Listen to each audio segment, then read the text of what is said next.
तो आ जाओ भाई सारे। राम राम सभी को। जय हिंद। वीकली करंट अफेयर्स हम कवर करने वाले हैं। 2024 के लास्ट करंट अफेयर्स हैं, 24 से लेके 31 दिसंबर तक, है ना। फरवरी 2025 तक के पीडीएफ शेयर किए जा चुके हैं। मार्च के फर्स्ट वीक के भी एक दो दिन में आ जाएंगे। सीडीएस और एनडीए से पहले पहले जितने भी करंट अफेयर्स हैं वो सारे आपके कवर हो जाएंगे। एटलीस्ट पीडीएफ वाले तो हो जाएंगे, एंड आई एम ट्राइंग कि भैया ये जो वीडियो वाले हैं इनको भी हम टाइम पे कवर कर लें। ठीक है। You know about me and this is our running batch. अब बसंतर वैसे आप परचेज कर सकते हो, अगली बार के लिए कर सकते हो। सीडीएस 2 के लिए रिकॉर्डेड जो आपको लेक्चर्स हैं वो आपको मिल सकते हैं। एंड चीता बैच ऑलरेडी हमारा रनिंग है। ये CAPF AC 2025 के लिए है। अगर आपको परचेज करना है तो 8839961158 पर डीएम कर सकते हैं। और सबसे बड़ी बात, हमारे बैचेस आने वाले हैं एफकैट के। अपाचे बैच आएगा और चिनूक बैच आए। ठीक है। ये दोनों के दोनों बैचेस हैं, बस आपके लॉन्च हो जाएंगे अभी एक दो दिन के अंदर। एंड इसके लिए भी क्या है कि आपका अप्रैल से बैच स्टार्ट हो जाएगा। सीडीएस के जस्ट बाद में बैच स्टार्ट कर देंगे। दो बैचेस हैं। ये बैचेस आपके 75 to 90 डेज के हों। ठीक है। ये दोनों बैचेस हैं। अगर इसमें भी आपको इनरोल करना है तो आप 8839961158 पर डीएम कर सकते हैं। इस बार ये जो बैचेस अब आने वाले हैं ये पूरी टीम के साथ है ना। अब हमारी जो टीम है वो एसएसबी विंग्स के साथ में, हमने और भी टीचर्स लेके आए हैं। उन क्वालिफाइड टीचर्स के साथ, ऐसे ऐसे टीचर्स हैं जिन्होंने मल्टीपल टाइम सीडीएस एफकेट और ये सब निकाला हुआ है। ठीक है। तो सब कुछ एकदम बढ़िया होने वाला है। चलो, करंट अफेयर्स के साथ स्टार्ट करेंगे। 55th goods and services tax council meeting was held in Jaisalmer Rajasthan. ये जो मीटिंग है इसके बाद आपके बहुत सारे सिग्निफिकेंट डिसीजंस लिए गए, जिसमें टैक्स रेट में चेंजेस किए गए, ट्रेड फैसिलिटेशन किया गया, कंप्लायंस को स्ट्रीमलाइन किया गया जीएसटी के अंदर। क्या की रिकमेंडेशंस रहे? सबसे पहले तो ये बोला गया है कि फुली तरीके से एक्सटेंशन दिया जाएगा जीएसटी का जीन थेरेपी पे। ठीक है। ये कैंसर से रिलेटेड रहती है। उसके बाद जीएसटी का एक्सेम्पशन और भी दिया जाएगा कॉन्ट्रीब्यूशंस पे, जो आपकी जनरल इंश्योरेंस कंपनीज होती हैं। ठीक है। उनके कंट्रीब्यूशन पे third party motor vehicle premium के जो रहते हैं, मोटर व्हीकल एक्सीडेंट फंड के लिए, यहाँ पर भी आपका एग्जाम्पशन दिया जाएगा। और जीएसटी रेट में रिडक्शन किया जाएगा, यानी कि कमी लाई जाएगी। जो हमारे फोर्टिफाइड राइस कर्नल्स होते हैं 5% तक, इसमें कमी लाई जाएगी। पेपर की बात करें, यानी कि मिर्च, जो आपकी काली मिर्च रहती है ना, फ्रेश और ड्राइड दोनों, और उसके साथ साथ रेजिन्स आते हैं, अगर इसको कोई भी एग्रीकल्चरिस्ट, कोई भी फार्मर सप्लाई करता है तो वहां पर जीएसटी नहीं लगेगा। पॉपकॉर्न को जब शुगर के साथ में मिक्स करेंगे, यानी कि जिसको कैरेमल पॉपकॉर्न कहा जाता है, तो उस पे 18% जीएसटी लगेगा। देखो, जीएसटी बॉडी जो रहती है ये एक संवैधानिक बॉडी है, कॉन्स्टिट्यूशनल बॉडी आ जाती है, जो आपको रिकमेंडेशंस देती है जीएसटी के इम्प्लीमेशन से रिलेटेड इंडिया। इससे रिलेटेड आर्टिकल आता है 279A, जो कि कॉन्स्टिट्यूशन में 101st अमेंडमेंट एक्ट 2016 के द्वारा डाला गया था। अब इसमें बोला गया है कि जीएसटी काउंसिल में कौन कौन रहेगा। यूनियन फाइनेंस मिनिस्टर, ठीक है, फाइनेंस मिनिस्टर इसकी चेयरमैन रहेंगी, चेयरपर्सन। यूनियन मिनिस्टर ऑफ, जो आपके स्टेट होते हैं, केंद्रीय राज्य मंत्री जो फाइनेंस के होते हैं, in charge of revenue of finance, ये इसके मेंबर होते हैं। और उसके साथ साथ minister in charge of finance या फिर टैक्सेशन या फिर कोई और दूसरा मिनिस्टर, जिसको नॉमिनेट किया जाता है स्टेट गवर्नमेंट के द्वारा। हर स्टेट के खुद के आपके मेंबर्स होते हैं, जो आपके मुस्लिम के वित्त मंत्री होते हैं, वो भी आते हैं। और उसके साथ साथ राजस्व सचिव, यानी कि ये सब लोग भी होते हैं। देखो, जीएसटी काउंसिल का जो डिसीजन होता है वो मेजोरिटी के द्वारा लिया जाता है, यानी कि 3/4 वोट्स तो होने ही चाहिए। 75% आपके मेंबर्स प्रेजेंट एंड वोटिंग को सपोर्ट कर रहे हैं किसी भी डिसीजन को, तब जाके उसको सपोर्ट किया जाता है। और 1/3 जो है आपकी वेटेज वो सेंटर को दिया जाता है, 2/3 आपका स्टेट्स को दिया जाता है। आगे, मिनिस्ट्री ऑफ एजुकेशन ने नो डिटेंशन पॉलिसी को 5th क्लास और 8th क्लास तक के बच्चों के लिए, ठीक है, वो आपका जो सेंटर के अंदर स्कूल्स आते हैं उनके लिए हटा लिया गया। अभी जो नई पॉलिसी है, इससे स्कूल्स को अलाउ किया जाएगा कि वो बच्चों को फेल कर सकते। ठीक है। जो भैया साल के आखिरी वाले ईयर एंड एग्जाम्स पास नहीं करते, तो सॉरी सॉरी हाँ हाँ हाँ हाँ हाँ, ठीक है ठीक है ठीक है ठीक है ठीक है। ये जो नई पॉलिसी है ये अलाउ करती है स्कूल्स को कि भैया आप बच्चों को फेल कर सकते हो जो आपके सालाना एंड के ईयर एंड के एग्जाम्स पास नहीं करते, ठीक है। अब देखो 16 स्टेट्स और 2 यूनियन टेरिटरीज जिसमें दिल्ली भी शामिल है, उन्होंने ऑलरेडी ये पॉलिसी अडॉप्ट कर रखी है। और आप सबको पता है कि एजुकेशन हमारा स्टेट का सब्जेक्ट आ जाता है। तो इस नई पॉलिसी में कुछ नए पॉइंट्स भी हैं कि नो डिटेंशन पॉलिसी को आरटीई एक्ट 2019 के द्वारा हटा तो दिया गया था, लेकिन इसका इम्प्लीमेंटेशन डिलेड रखा गया था। नेशनल करिकुलम फ्रेमवर्क जो 2023 में रिलीज हुआ, तब तक इसका वेट किया गया। अगर कोई भी स्टूडेंट आपका प्रमोशन क्राइटेरिया मीट करने में फेल कर जाता है तो उनको एडिशनल इंस्ट्रक्शन दी जाएंगी। री एग्जामिनेशन का एक चांस भी दिया जाएगा 2 महीने के अंदर रिजल्ट डिक्लेरेशन के बाद, यानी कि सप्लीमेंट्री एग्जाम। किसी भी बच्चे को आप स्कूल से निकाल नहीं सकते जब तक वो अपनी कंप्लीट एलिमेंट्री एजुकेशन कंप्लीट ना करे, ठीक है। अब देखो इसके बैकग्राउंड की बात करें तो भैया ये जो नो डिटेंशन पॉलिसी थी ना, ये आपके आरटीई एक्ट 2009 का पार्ट थी जिसमें आपका ड्रॉप आउट रेट्स को रिड्यूस करना था। अब ये जो आरटीई एक्ट 2009 है, इसमें बोला गया है कि हर बच्चा जो 6 से लेकर 14 साल की उम्र का होता है उसको राइट टू फ्री और कंपलसरी एजुकेशन दिया जाता है। 86th अमेंडमेंट एक्ट जो आपका आर्टिकल 21 ये है, जो आपका फंडामेंटल राइट भी है, जो डीपीएसपी में भी आता है, जो एक तरीके से फंडामेंटल ड्यूटीज में भी आ जाता है। आगे बात करेंगे forest fires hotspots down in 2023-24 from 21-2022। India state of forest report 2023 ने ऐसा कहा है। तो देखो मोडिस यानी कि moderate resolution imaging spectroradiometer, और SNPPVIIRS यानी कि Suomi national polar orbiting partnership visible infrared imaging radiometer suite, ये जो सेंसर्स हैं, इन सेंसर्स के द्वारा आपका फॉरेस्ट फायर्स को डिटेक्ट किया जा रहा है। अब आईएसएफआर की रिपोर्ट क्या बोलती है? ये रिपोर्ट बोलती है कि टोटल हॉटस्पॉट जो बॉडी सेंसर ने आपके रिकॉर्ड किए थे वो थे 26,390, ठीक है। और एसएलपीपी ने जो किए थे वो थे आपके 2,03,544। ये आपका 2023 और 4 में देखा गया। हॉटस्पॉट्स का जो नंबर आपका मोडिस के द्वारा डिक्लेयर किया गया था 2021-22 में, वो था 29,675। और एसएनपीपी के द्वारा किया गया था 2,23,333। उत्तराखंड, उड़ीसा, छत्तीसगढ़, यहाँ पे हाईएस्ट फायर इंसिडेंट्स देखे गए थे 2023-24 में। हिमाचल प्रदेश, जम्मू एंड कश्मीर, इन्होंने ड्रामेटिक राइज देखा फॉरेस्ट फायर इंसिडेंट्स में 2023-24 में एज कंपेयर टू 22 एंड 23। और गोवा और कर्नाटक जो है इनमें स्टीप डिक्लाइन देखा गया है फायर इंसिडेंट्स में। फिर इलीगल स्मगलिंग और पेंगोलिन्स की बात करें तेलंगाना में, तो मुद्दा इलीगल स्मगलिंग नहीं है, मुद्दा है पेंगोलिन, ठीक है। यानी कि ये आते हैं मैमल्स की कैटेगरी में, ओनली मैमल्स की कैटेगरी में आते हैं जिनकी बॉडी पे ऐसी स्केल्स पाई जाती हैं। इस स्केल से ये खुद को प्रेडेटर से बचाते हैं। ये एंट्स खाते हैं, दीमक यानी कि टर्माइट्स को खाते हैं, और लार्वा जो रहता है उसको खाते हैं।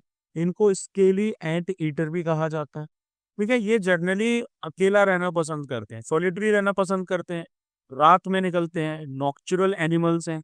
इनकी जो टंग होती है ऐसे लंबी सी स्टिकी टंग्स होती हैं जो इनकी बॉडी से ज्यादा लंबी होती है, ठीक है। और वो आप इनकी दांत नहीं होती, दीज आर टूथलेस, ठीक है।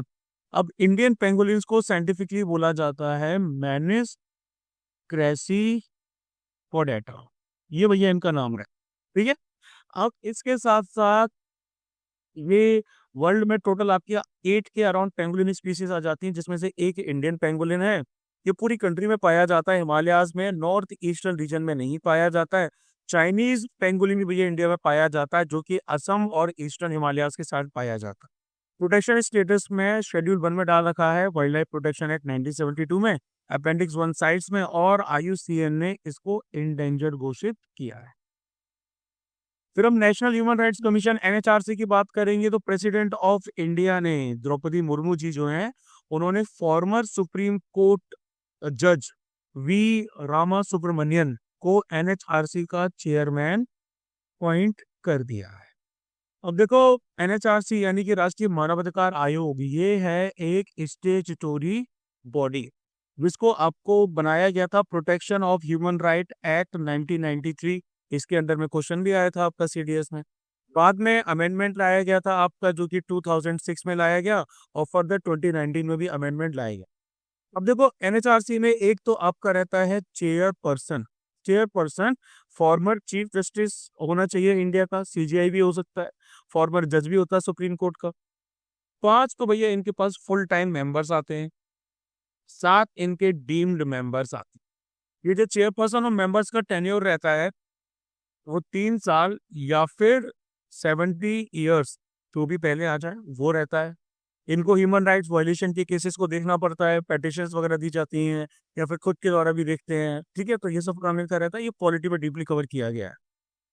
फिर अब ब्रू ट्रैप रियांग की बात करेंगे तो इनके बारे में भी क्वेश्चन सीडीएस में पहले आ चुका है। गवर्नमेंट ने तकरीबन 900 करोड़ रुपए आपके खर्च किए हैं ब्रू इनहेबिटेंट्स को रिसेटल करने के लिए त्रिपुरा की डिफरेंट डिस्ट्रिक्ट्स में, है ना। ये ब्रू ट्रैप नॉर्थ ईस्ट इंडिया में पाया जाता है, खासकर त्रिपुरा में, उसके साथ साथ मिजोरम में और असम, ठीक है। इनको पीवीटीजीस का कैटेगरी दिया गया है, पर्टिकुलरली वनरेबल ट्राइबल ग्रुप का कैटेगरी इनको त्रिपुरा में दिया गया है। और ये हिली रीजन्स में रहते हैं, नैरो वैलीज में रहते हैं, बैम्बू हाउसेस में रहते हैं, जूम कल्टीवेशन ये प्रैक्टिस करते हैं, और ये आपका हिंदुज्म जो है, सनातन धर्म, और उसके साथ साथ एनिमिज्म, इन दोनों के एक ब्लेंडेड फॉर्म को प्रैक्टिस करते हैं। जेनकास्ट एआई की बात करेंगे तो गूगल डीप माइंड ने जेनकास्ट एआई मॉडल को अनवेल किया है एडवांस वेदर फोरकास्टिंग के लिए, यानी कि ये मौसम की भविष्यवाणी करेगा। एडवांस वेदर फोरकास्टिंग मॉडल है जो कि बेटर एक्यूरेसी क्लेम कर रहा है, ठीक है, कि भैया मैं ज्यादा लंबे समय तक एक एक्सटेंडेड फोरकास्टिंग रेंज दे सकता हूँ अभी के टूल्स के कंपैरिजन में। यानी कि इसमें आपका फोरकास्टिंग भी आ जाएगा, ट्रेडिशनल न्यूमेरिकल वेदर जो प्रोडक्शन होता है जिसको एनडब्ल्यूपी कहा जाता है वो भी इंटीग्रेट किया जाएगा, लेकिन इसको एआई के द्वारा पावर्ड किया जा रहा है रादर देन सिमुलेशंस, ठीक है। यानी कि ये जो आपके मतलब कि ये इंसेम्बल फोरकास्टिंग यूज करती है, इंसेम्बल फोरकास्टिंग कहा जाता है इस पूरे प्रोसेस को। अब ये जो इंसेम्बल फोरकास्टिंग होती है इसमें एनडब्ल्यूपी मॉडल यूज किया जाता है, ठीक है, जिसमें आपके पॉसिबल वेदर आउटकम्स को प्रिडिक्ट किया जाता है, ऐसा कुछ रहता है।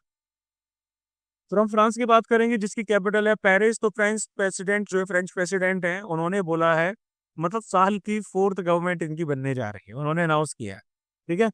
अब देखो फ्रांस की नेबरिंग कंट्रीज में आपकी ऊपर की तरफ आ जाती है बेल्जियम, ठीक है, लग्जमबर्ग, और यहाँ आ जाती है जर्मनी। उसके बाद कहाँ है, ये रहा भैया साइड में स्विट्जरलैंड, और उसके बाद में आती है इटली, और उसके बाद में कौन सा है भैया आपका, एक और आ जाता है ना यहाँ पे, स्पेन कहाँ गया, अच्छा हाँ, स्पेन है, एंडोरा है, और एक और जगह थी कोर्सिका, तो मतलब फ्रांस का ही आ जाता है वैसे, और मोनाको नाम की एक जगह वो भी आ जाती है, ठीक है।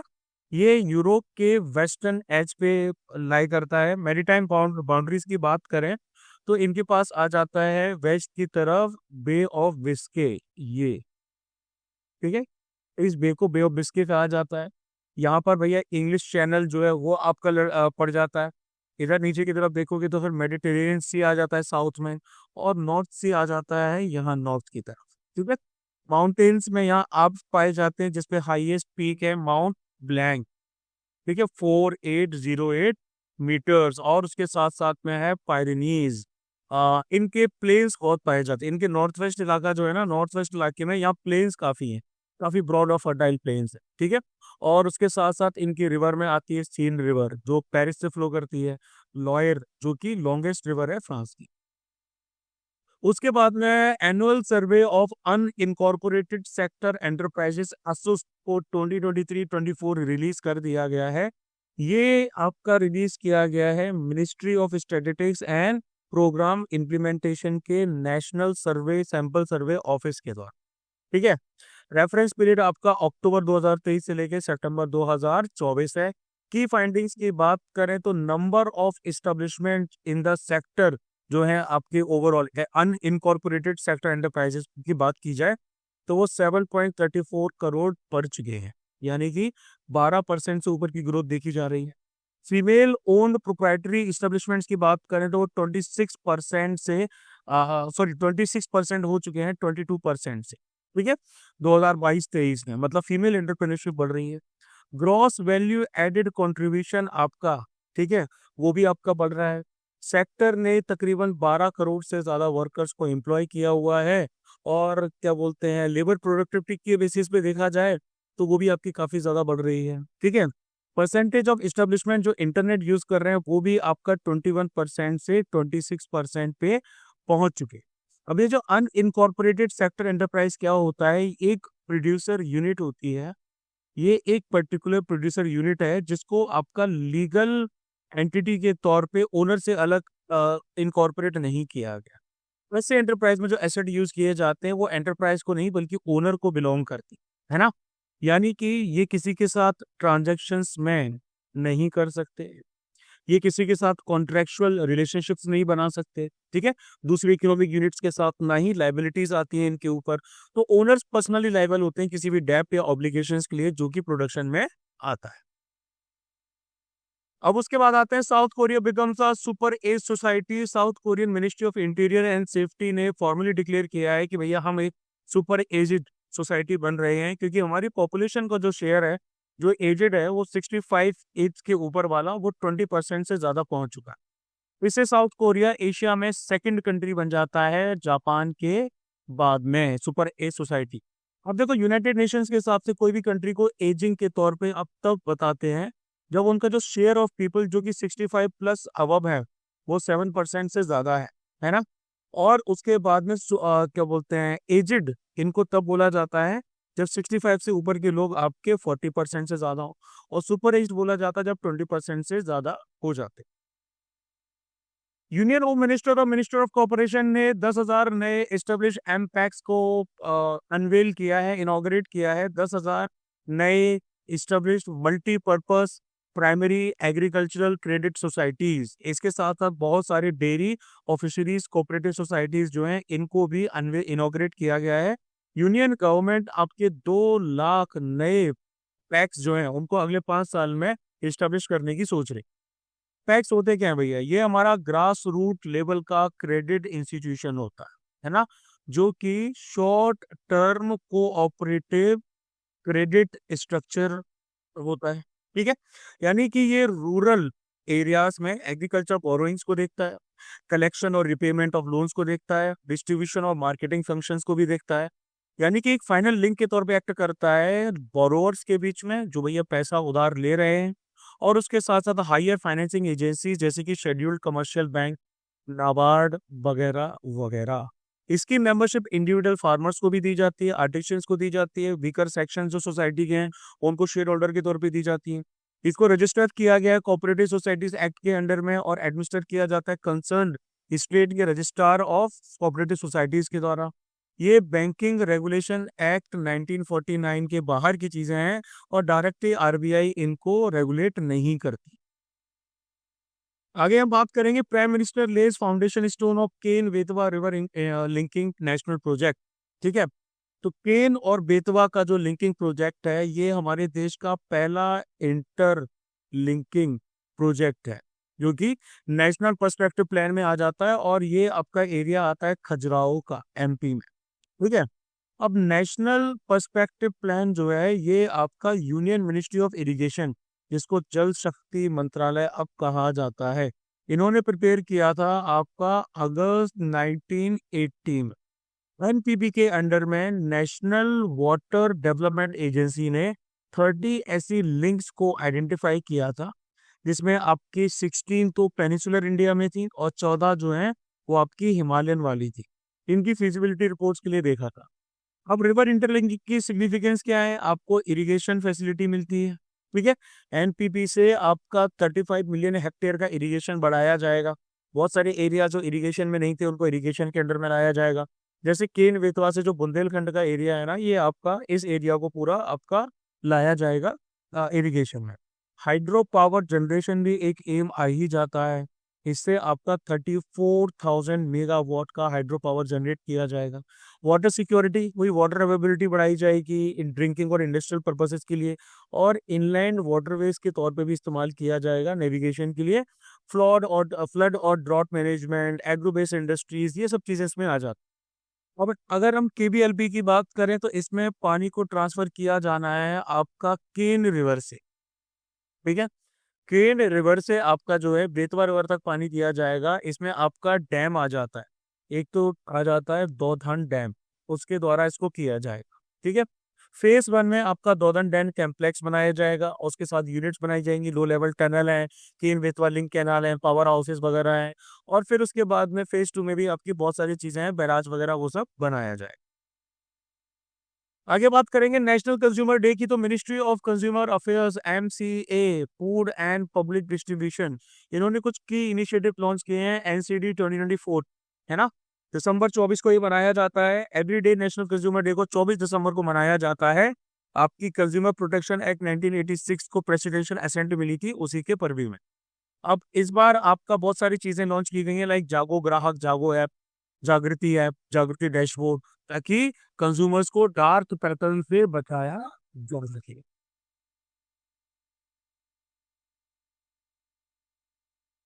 पिलियाना वो सॉरी पिलोया वॉल्केनो की अगर हम बात करें तो रिसेंटली पिलोया वॉल्केनो जो है ये हवाई के बिग आइलैंड पे इरप्ट हुआ है। ठीक है। अब देखो 99% गैस मॉलिक्यूल जो आपके एमिट होते हैं वॉल्केनिक इरप्शन के दौरान वो रहते हैं water vapour H2, carbon dioxide CO2 और सल्फर डाइऑक्साइड SO2। बाकी क्या ये आपका 99% होता है। बाकी के 1% में आपका हाइड्रोजन सल्फाइड रहती है। ठीक है। कार्बन मोनोऑक्साइड रहती है, और उसके साथ साथ हाइड्रोजन क्लोराइड रहती है, हाइड्रोजन फ्लोराइड वगैरह ये सब पाई जाती हैं। अब ये वर्ल्ड के one of the most active volcanoes में से एक है। इसकी लोकेशन साउथ ईस्टर्न पार्ट में आ जाती है, हवाई के आइलैंड में। जो हवाई तो आप सबको पता है यूएस के अंडर में आता है। वॉल्केनो को जो समिट है ये आपका कोलैप्स करके एक ऐसा कैल्डेरा टाइप के बना लिया है। कोई वॉल्केनो ऐसा होता है ना, तो ये खुद में ही जब कोलैप्स कर जाता है तो ऐसा बड़ा सा डिप्रेशन बन जाता है, कैल्डेरा। इसको कैल्डेरा कहते हैं। और जब इसमें पानी भर जाता है ना तो इसको क्रेटर लेक कहा जाता है। ठीक है। अब इसके जो स्लोप्स है वो आसपास का जो वॉल्केनो है, जिसमें एक आपका वॉल्केनो है मौना लोआ, उसके साथ में मर्ज हो गए हैं। और ये पूरा का पूरा एरिया हवाई के वॉल्केनोज नेशनल पार्क में लाए करता है। एक्सेस ग्रांट की बात करेंगे, पब्लिक अकाउंट्स कमिटी जो है उन्होंने आपके जो एक्सेस स्पेंडिंग की जा रही है यूनियन गवर्नमेंट की 4 मिनिस्ट्रीज के द्वारा, उसको लेके कंसर्न्स आपके उठाए हैं, है ना। एक्सेस ग्रांट आर्टिकल 115 में आता है इंडियन कॉन्स्टिट्यूशन का। इसमें आपका सप्लीमेंट्री या फिर एडिशनल या एक्सेस ग्रांट्स दिए जाते हैं। ठीक है। अब देखो एक्सेस ग्रांट का मतलब क्या होता है कि president both houses of parliament के सामने किसी भी डिमांड को रखता है। ठीक है। कि भैया पैसा जो आपका खर्च किया गया है किसी सर्विस के ऊपर फाइनेंशियल ईयर के दौरान, वो भैया क्या है वो अब हमें कम पड़ रहा है। ठीक है। एक्सेस अमाउंट जो है वो हमें चाहिए उस सर्विस के लिए, उस ईयर के लिए। 1924 के बेलगाम कांग्रेस सेशन की बात करेंगे तो भैया इसको हो चुके हैं 100 साल पूरे। ठीक है। बेलगावी अब इसको कहा जाता है, बेलगांव पहले कहा जाता था कर्नाटक में। दिसंबर 26 और 27 को इसको सेलिब्रेट किया जा रहा है। 39th सेशन था आपका इंडियन नेशनल कांग्रेस का, और एकमात्र सेशन जिसको महात्मा गांधी ने प्रिसाइड किया।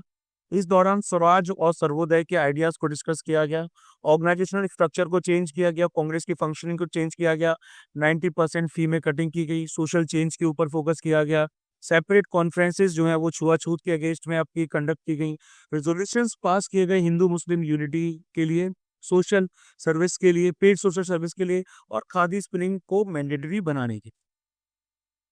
United Nations disengagement observer force UNDF की बात करें तो रिसेंटली यूनाइटेड नेशंस के सेक्रेटरी जनरल ने ट्रिब्यूट पे किया है ब्रिगेडियर अमिताभ झा को, जो कि United Nations disengagement observer force जो कि गोलन हाइट्स पे थी वहां पर वो सर्व कर रहे थे। ठीक है।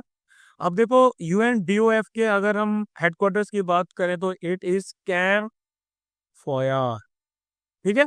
जो कि सीरिया की तरफ पड़ता है गोलन हाइट्स में। इसको स्टेब्लिश किया गया था यूनाइटेड नेशन सिक्योरिटी काउंसिल के रेजोल्यूशन 350 के द्वारा 1974 में। उसके बाद 1974 का डिसएंगेजमेंट हुआ, फोर्सेस का एग्रीमेंट हुआ इसराइल और सीरिया के बीच में। इनका मैंडेट है सीज फायर को मेंटेन करना, एरिया ऑफ सेपरेशन को सुपरवाइज करना, डीमिलिटाइज बफर जोन को बनाए रखना, एरिया ऑफ लिमिटेशन को बनाए रखना, जहाँ पर इसराइली और सीरियन ट्रूप्स आपके गोलन में अलग अलग जगह रिस्ट्रिक्टेड। इनके मैंडेट को हर 6 महीने में यूएनएससी रिन्यू करती है और जून 2025 तक के लिए रिन्यू किया गया है। India third largest military contributor आ जाता है यूएनडीओ। फिर हम कावेरी इंजन की बात करेंगे। कावेरी इंजन इसको डेवलप किया गया है गैस टरबाइन रिसर्च एस्टेब्लिशमेंट के द्वारा under DRDO. In flight testing के लिए इसको अप्रूव कर दिया गया है, जिससे एक मेजर स्टेप आपका इंडिया के एरोस्पेस सेल्फ रिलायंस में दिखेगा। तो देखो, कावेरी इंजन प्रोजेक्ट जो है लेट 1980s में स्टार्ट किया गया था ताकि लाइट कॉम्बैट एयरक्राफ्ट तेजस को पावर किया जा सके इससे। ठीक है।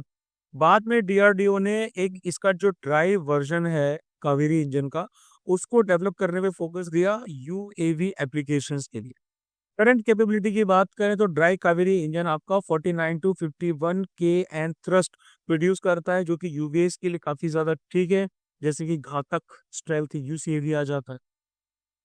कम्युनिस्ट पार्टी ऑफ इंडिया की बात करेंगे। CPI December 26 2024 communist party of India का 100th फाउंडेशन डे है। कानपुर, जिसको पहले कानपुर कहा जाता था, कानपुर कॉन्फ्रेंस हुई थी दिसंबर 1925 की। इसके दौरान ही सीपीआई की फाउंडेशन रखी गई थी। प्रेसिडेंसी आपकी थी सिंगारावेलु चेट्टियर की। रीजंस थे फॉर्मेशन के कि ब्रिटिश इंपेरियल रूल के दौरान लोगों में डिससेटिस्फेक्शन बढ़ रहा था। ग्लोबल आइडियोलॉजिकल शिफ्ट देखा गया था post Russian revolution of 1917। Prominent leaders में आप सबको पता है एम एन रॉय आते हैं, अबानी मुखर्जी वगैरह। एम एन रॉय जो थे, उन्होंने ही पहली बार कॉन्स्टिट्यूएंट असेंबली का आइडिया प्रपोज किया था कि भैया फ्री इंडिया के लिए कॉन्स्टिट्यूएंट असेंबली बननी चाहिए। 1934 में उन्होंने ऐसा कहा था। अब आगे बात करेंगे report on trend and progress of banking in India 2023-2024 release की गई है reserve bank of India RBI के द्वारा। ठीक है। ये जो रिपोर्ट आती है, ये आती है बैंकिंग रेगुलेशन एक्ट 1949 के अंडर में। बैंकिंग सेक्टर की परफॉर्मेंस को रिव्यू किया जाता है, हाईलाइट किया जाता है। अब की हाईलाइट्स की बात करें, शेड्यूल्ड कमर्शियल बैंक्स की हम बात करते हैं। क्रेडिट ग्रोथ और जो प्रॉफिटेबिलिटी है, जो एससीबीज जो हैं, शेड्यूल्ड कमर्शियल बैंक्स में प्रॉफिटेबिलिटी इनकी बढ़ी है। ठीक है। छठवें कॉन्सिक्यूटिव साल में। इम्प्रूव्ड एसेट क्वालिटी, यानी कि जो ग्रॉस एनपीए होते हैं, नॉन परफॉर्मिंग एसेट्स होते हैं, वो आपके 13 साल में सबसे ज्यादा लो पे पहुंच चुके हैं, 2.5%। ठीक है। स्ट्रॉन्ग कैपिटल पोजीशन, जो capital to risk weighted asset ratio रहता है, CRAR रहता है, वो आपका 16% पे आ जाता है, मतलब रेगुलेटरी रिक्वायरमेंट्स के अंडर है। आरबीआई ने मैंडेट कर रखा है बैंक्स को कि भैया एक मिनिमम CAR आपको 9% का मेंटेन करना पड़ेगा। ठीक है। और आपका 8% की रिक्वायरमेंट आ जाती है बेसल 3 नॉर्म्स के अंडर में, लेकिन आरबीआई ने इसको 9% कर दिया। यानी कि CRAR आपका एक रेशियो रहता है जिसमें बैंक की कैपिटल, यानी कि बैंक की नेट वर्थ जो रहती है, उसको उसके अलग अलग एसेट की वैल्यू के अगेंस्ट में नापा जाता है, कंपेयर किया जाता है। ठीक है, रिस्क के बेसिस पे। अब अर्बन कोऑपरेटिव बैंक्स की बात करें तो जो आपकी कंबाइंड बैलेंस शीट आपकी एक्सपेंड कर रही है, एसेट क्वालिटी बढ़ रही है थर्ड स्ट्रेट ईयर में। नॉन बैंकिंग फाइनेंशियल कंपनीज की बात करेंगे तो डबल डिजिट क्रेडिट ग्रोथ देखी गई है। ग्रॉस एनपीए इनका जो है वो आपका 3.4% तक पहुंच गया है, मतलब ठीक ठाक है।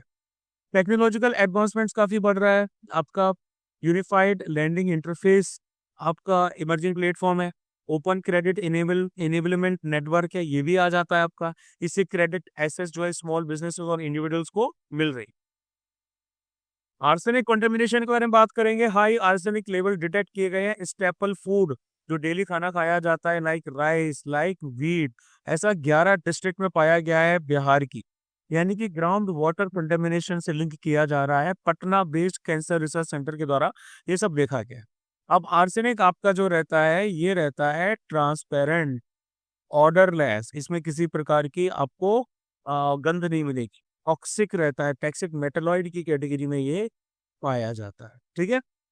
अब कॉजेस की बात करेंगे तो इसमें आपके नेचुरल कॉजेस भी आ जाते हैं। तकरीबन 50 साल से गंगा रिवर का जो शिफ्टिंग पैटर्न है, उससे ऐसे जोन्स बने हैं जहां पर आर्सेनिक का एक्यूमुलेशन हो गया है आपकी क्रेस्ट और ट्रफ के बीच में, यहाँ और यहाँ ऐसे। ठीक है। एंथ्रोपोजेनिक, यानी कि ह्यूमंस की बात करेंगे तो माइनिंग और एक्सेसिव ग्राउंड वाटर का एक्सट्रैक्शन, जितना ज्यादा जमीन से पानी निकालोगे। हेल्थ इफेक्ट्स भी बहुत इसके पड़ते हैं। स्किन का केराटिनाइजेशन हो जाता है, हाइपर पिगमेंटेशन हो जाता है, आर्सेनिकोसिस हो जाता है, हाइपर केराटोसिस हो जाता है। ठीक है, बहुत सारी स्टडीज से ये भी पता चला है कि एक्सेसिव ग्राउंड वाटर विड्रॉल जो है उससे आपका वेस्ट बंगाल में आर्सेनिक का कंटेंट बढ़ा है। फ्लोराइड के लेवल जो है वो आपके बड़े हैं राजस्थान और महाराष्ट्र, इनको हम पहले भी न्यूज कवर कर चुके हैं।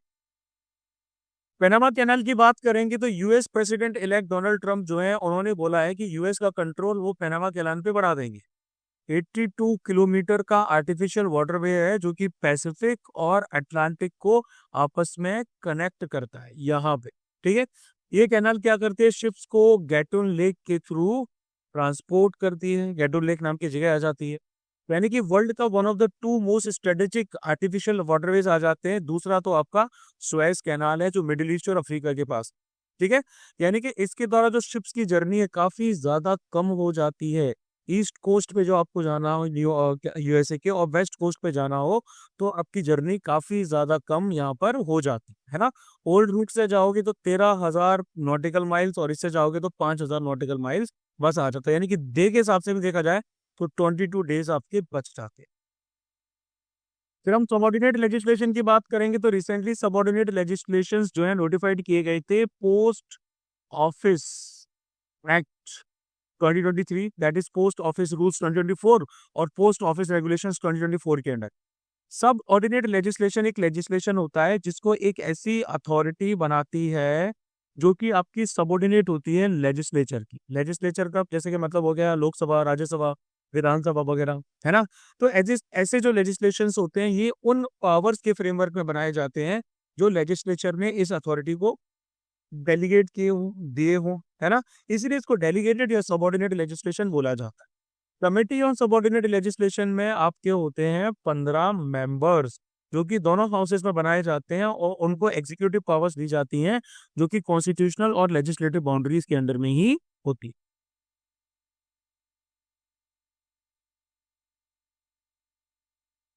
ग्लोबल एंटीबायोटिक रिसर्च और डेवलपमेंट पार्टनरशिप GARDP की बात करें तो WHO और GARDP ज्वाइंटली इन्होंने रिपोर्ट रिलीज की है पॉलिसी और रेगुलेटरी इंटरवेंशंस पे एंटीबायोटिक शॉर्टेजेस को लो और मिडिल इनकम कंट्रीज में देखा जा सके। अब देखो ये जो JRDP है ये आपकी नॉट फॉर प्रॉफिट ऑर्गेनाइजेशन आ जाती है। 2016 में WHO ने स्टेब्लिश किया था और drugs for neglected disease initiative जो आ जाता है इसके द्वारा इसको लीगली आपका एक स्विस फाउंडेशन के तौर पे बनाया गया 2018 में। इसका पर्पस आ जाता है WHO के global action plan on anti microbial resistance 2015 के ऊपर डिलीवर करना। Public private non profit sectors के साथ में ये डील करते हैं, एंटीबायोटिक्स को प्रिजर्व करते हैं फ्यूचर जनरेशन के लिए। इनकी स्ट्रेटेजी 2024 से लेकर 2028 तक की भी आ जाती है कि भैया एसेंशियल एंटीबायोटिक ट्रीटमेंट्स को ग्लोबली अवेलेबल करवाना। फिर हम जिज्ञासा प्रोग्राम की बात करेंगे तो CSIR ने साइंटिफिक एप्टीट्यूड असेसमेंट एक्सरसाइज करवाई है जिज्ञासा प्रोग्राम के अंडर में। ठीक है, इसको CSIR के द्वारा लॉन्च किया गया था, कोलैबोरेशन था केंद्रीय विद्यालय संगठन KVS।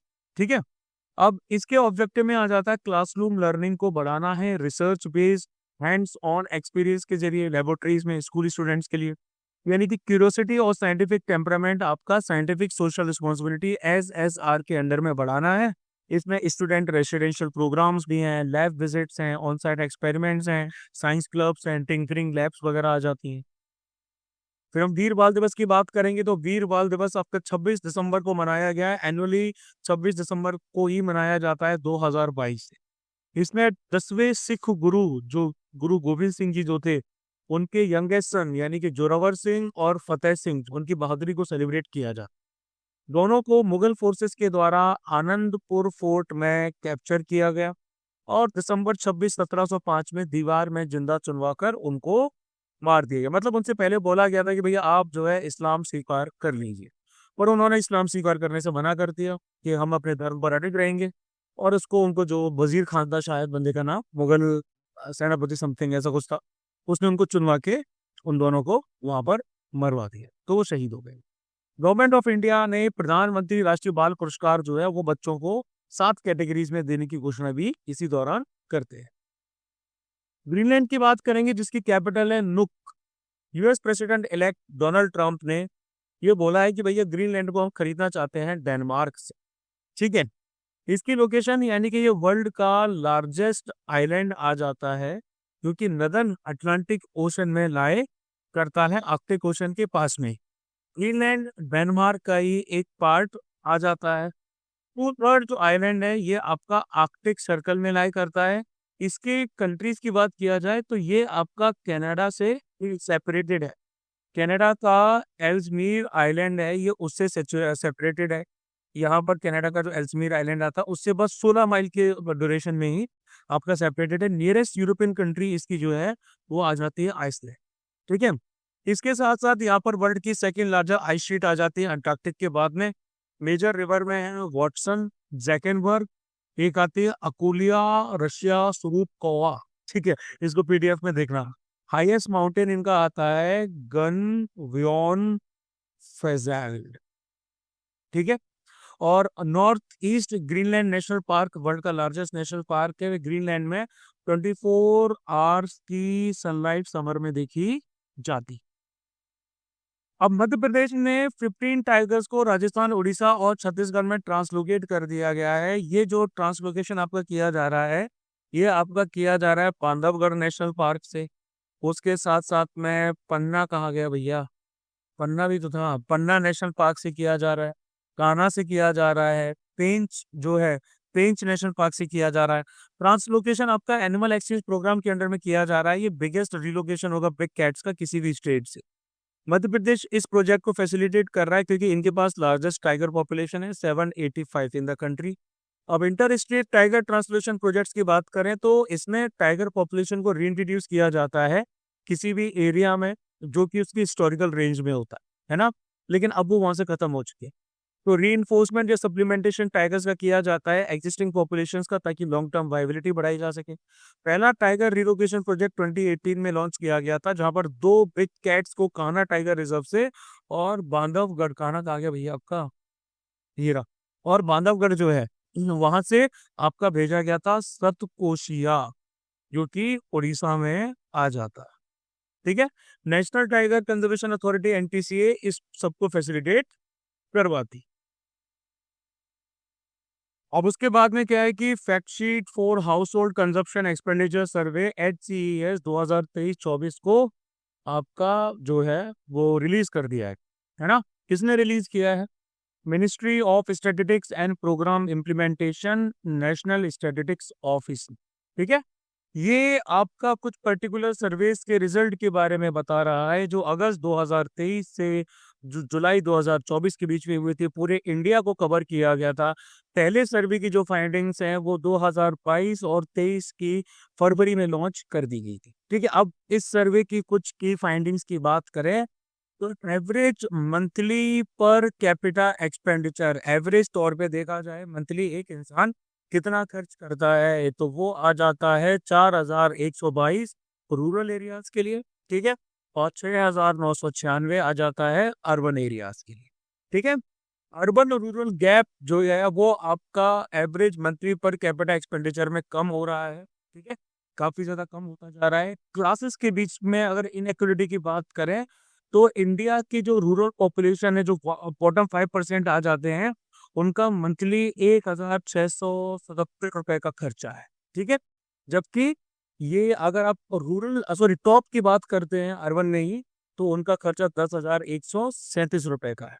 इस रेट्स में भी इनइक्वालिटी है। ठीक है, ये जो MPCE है आपका, ये सिक्किम में सबसे हाईएस्ट है और छत्तीसगढ़ में सबसे लोएस्ट है। कंजप्शन बिहेवियर में भी बहुत सारी चेंजेस है। इसको आप ऐसे समझ सकते हैं कि जो नॉन फूड आइटम्स हैं, ठीक है, इनमें ज्यादा खर्चा देखा गया है, इनमें ज्यादा स्पेंडिंग देखी गई है, रूरल एरियाज में भी अर्बन एरियाज में भी। मेजर कंट्रीब्यूशन आपका कन्वीनियंस और क्लोथिंग में जा रहा है। ठीक है, रेंट आपका एक बहुत मेजर खर्चा आ जाता है जो अर्बन एरियाज में है। ठीक है, और फूड आइटम्स में बेवरेजेस और प्रोसेस्ड फूड जो है वो आपकी मेजर कंट्रीब्यूटर पर है। और उसके साथ साथ हाँ, उसके साथ साथ एक आ जाता है टर्म हमारा जिनी कोएफिशिएंट का, गिनी या गिनी जिसको आप जो भी बोलिए। तो जिनी कोएफिशिएंट क्या करता है, ये आपका मेजर करता है extent of income inequality, house hold के बीच में इनकम की इनइक्वालिटी कितनी ज्यादा है उसको ये करता है। ठीक है, जीरो से लेके आपका 1 तक स्कोर होता है इसका। जीरो मतलब परफेक्ट इक्वलिटी और 1 का मतलब होता है परफेक्ट इनइक्वलिटी। ठीक है, तो यहाँ पर आपका जीनी कोफिशिएंट है उसमें भी डिक्लाइन देखा गया है रूरल और अर्बन एरियाज में प्रीवियस ईयर के कंपैरिजन। देखो HCS की बात करें तो इनका काम रहता है कंजप्शन और एक्सपेंडिचर जो घरों में होते हैं, है ना, गुड्स और सर्विसेज का, उसको इन्फॉर्मेशन कलेक्ट करना। ठीक है, पॉवर्टी, इनइक्वलिटी, सोशल एक्सक्लूजन, ये सब नापना इनका काम रहता है। उसके बाद में गवर्नमेंट आपका बोरो कर रही है 3,94,000 करोड़ के ट्रेजरी बिल्स, सॉरी, से बोरो कर रही है। ठीक है, ऐसा आरबीआई का कहना है। आरबीआई ने आपका कैलेंडर जो है वो भी नोटिफाइड कर दिया था टी बिल्स के इशू के लिए। ठीक है, टी बिल्स क्या होते हैं? ट्रेजरी बिल्स आपके एक तरह की गवर्नमेंट सिक्योरिटी होते हैं जिनको कहा जाता है। अब देखो गवर्नमेंट सिक्योरिटीज मार्केट इंडिया में कैसे चलता है। ये हमारे रहते हैं एक ट्रेडेबल इंस्ट्रूमेंट, इनको ट्रेड किया जा सकता है, जो कि सेंट्रल गवर्नमेंट भी इशू करते हैं और स्टेट गवर्नमेंट भी इशू करते हैं। मतलब गवर्नमेंट के डेब्ट ऑब्लिगेशन के बारे में बताते हैं, है ना, कि भैया इतना पैसा हमें तुम्हें देना है। आरबीआई इनको इशू करता है एक ऑक्शन के जरिए अपने इलेक्ट्रॉनिक या फिर ई कुबेर प्लेटफॉर्म पे। अब आरबीआई का जो पब्लिक डेब्ट ऑफिस है ये रजिस्ट्री या डिपॉजिटरी के तौर पे काम करता है। इसमें मेजर पार्टिसिपेंट्स में कमर्शियल बैंक्स हैं, प्राइमरी डीलर्स हैं, इंश्योरेंस कंपनीज हैं, कोऑपरेटिव बैंक्स हैं, रीजनल रूरल बैंक्स हैं, म्यूचुअल फंड्स आ जाते हैं, रिटेल इन्वेस्टर्स आ जाते हैं, ये सब आ जाते हैं। जी सेक्स की कैटेगरी बात करें तो भैया इनमें आपके शॉर्ट टर्म वाले आते हैं। ठीक है, शॉर्ट टर्म की मैच्योरिटी 1 साल से कम की रहती है, इसमें आपके टी बिल्स। और ट्रेजरी बिल्स की बात करें तो भैया ट्रेजरी बिल्स यानी कि मनी मार्केट और शॉर्ट टर्म डेब्ट इंस्ट्रूमेंट होते हैं जो गवर्नमेंट ऑफ इंडिया इशू करती है। ठीक है, और उसके साथ साथ इनमें आपकी जीरो कूपन सिक्योरिटीज होती हैं, आपको कोई इंटरेस्ट जो है वो पे नहीं करना पड़ता। ठीक है, डिस्काउंट पे इशू किए जाते हैं और इनकी फेस वैल्यू पे, मैच्योरिटी पे आप इनको रिडीम कर सकते हैं। 3 टेन्योर्स में इनको इशू किया जाता है, 91 डेज, 182 डेज और 364 डेज। दूसरी तरफ हमारे कैश मैनेजमेंट बिल्स आ जाते हैं, सीएमबीज, ये भी शॉर्ट टर्म होते हैं, इनकी मैच्योरिटी 91 डेज से कम की रहती है। गवर्नमेंट ऑफ इंडिया ने 2010 में इंट्रोड्यूस किया था टेम्परेरी मिसमैचेस जो कैश फ्लो में रहे हैं उनके साथ डील करने की। ठीक है, लॉन्ग टर्म में फिर आपके 1 साल से ज्यादा वाली मेच्योरिटी वाले आ जाते हैं, गवर्नमेंट बॉन्ड्स जिनको कहा जाता है, और उसके साथ साथ में डेटेड सिक्योरिटीज है, ये भी आ जाती है। ठीक है, उसके बाद Parker solar probe becomes the first human made object to fly close to the sun. ये आपका नासा का है। ठीक है, जो कि आपका क्या बोलते हैं, मतलब ये नासा का ये जो पार्कर सोलो प्रोब है ये आपका सोलर फ्लाई इसने परफॉर्म किया है पेरी हेलियन पॉइंट पे। ठीक है, पेरी एलियन पॉइंट कौन सा होता है? ये देखो, ये हमारी अर्थ है ना, ये आपका सन है, ये अर्थ अपने नियरेस्ट पॉइंट पे है, ये अर्थ अपने फारदेस्ट पॉइंट पे है ना। तो पेरी एलियन आपका एक ऐसा पॉइंट रहता है प्लेनेट के ऑर्बिट में दूसरी एस्ट्रोनॉमिकल बॉडीज के केस में, खासकर अर्थ के केस में, जहां पर वो आपकी सबसे ज्यादा नियरेस्ट है। ये इसका पेरी हेलियन हो गया, और इसका अपोजिट होता है हैप्पी हेलियन, यानी कि अर्थ सबसे दूर है सन से। ठीक है, तो यहाँ पे वो तकरीबन इसने ट्रेवल किया है like 7 lakh kilometre per hour की स्पीड पे इसने ट्रेवल किया है, जिससे fastest human made object history में बन गया है। ठीक है, अब ये जो स्पेसक्राफ्ट है इसको क्या बोलते हैं, बेसिकली वीनस के आसपास इन्होंने जो फ्लाई बाई किया था ना, उससे उन्होंने सन के बारे में, काफी ट्रेजेक्ट्री के बारे में और ग्रेविटेशन के बारे में काफी कुछ इन्फॉर्मेशन कलेक्ट की थी, जिसको इन्होंने इसमें लॉन्च, मतलब इसमें लागू किया है। तो भैया ये इसकी लॉन्च डेट है, कब ये सन पे आएगा, इसका वेट कितना है, कुछ स्पेसिफिकेशंस हैं, ये सब आप यहाँ पर जाके पढ़ सकते।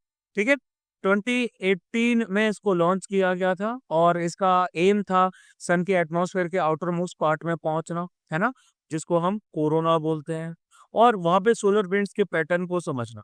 ठीक है, सोलर विंड तो आपको पता ही है, सीएमईज रहते हैं, कोरोनल मास इजेक्शंस, कंटिन्यूअल स्ट्रीम रहती है चार्ज पार्टिकल्स की, प्रोटॉन्स की, इलेक्ट्रॉन्स की, जो कोरोना से बाहर की तरफ निकलते रहते।